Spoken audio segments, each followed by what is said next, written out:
Guys welcome back to my blog. आज चाहिँ धेरै पछि ब्लग बनाउँदैछु। आज हामी रातो मछिन्द्रनाथ दर्शन गर्न जाँदैछु। अहिले चाहिँ लगनखेलमा छ रातो मछिन्द्रनाथ। अहिले चाहिँ हामी यो लगनखेल चोकमा पुगिसके। अब पार्किङ चाहिँ हामी कहाँ गर्ने? उता टिपटप होइन, टिपटपमा पार्क गरेर अनि त्यहाँबाट हिँडेर आउनुपर्छ। यो चाहिँ कुमारी पार्टी जाने भयो। अहिले चाहिँ हामी यता पार्क गर्दैछु टिपटपको तल। अनि भोगलाइमा यता टिपटपमा समोसा पनि खान सक्नुहुन्छ हजुरहरूले। समोसा समोसा समोसा पानीपुरी पनि छ यता। अहिले चाहिँ हामी तल पार्क गर्छु। ओके, हामी पुगिसके लगनखेलको यो प्राग पोखरीमा भयो रातो मछिन्द्रनाथ मन्दिर।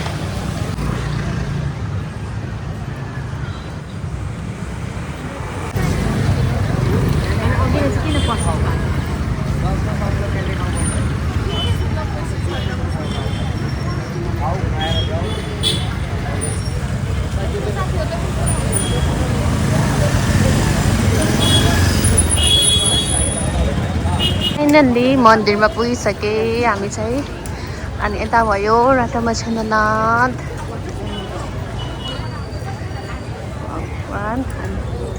एक राउन्ड घुमिहाल्नु है।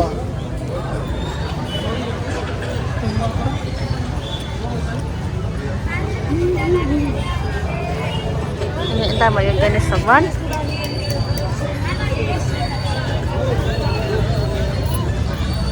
यताबाट चाहिँ लगनखेल पुग्छ भयो।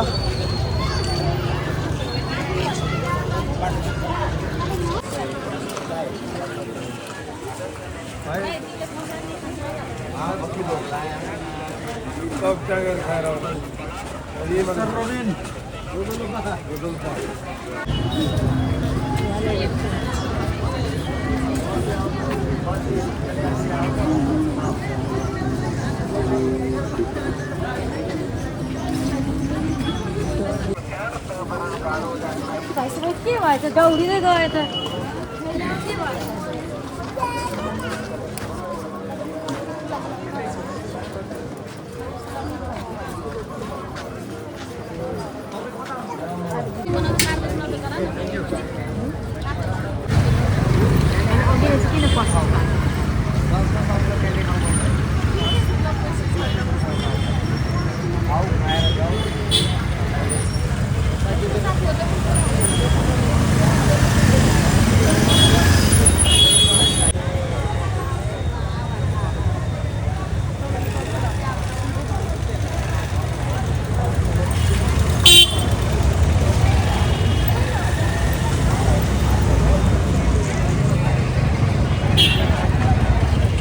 फाइनली हामीले दर्शन गरिसके। यता चाहिँ ठुलो रथ भयो अनि यता सानो रथ।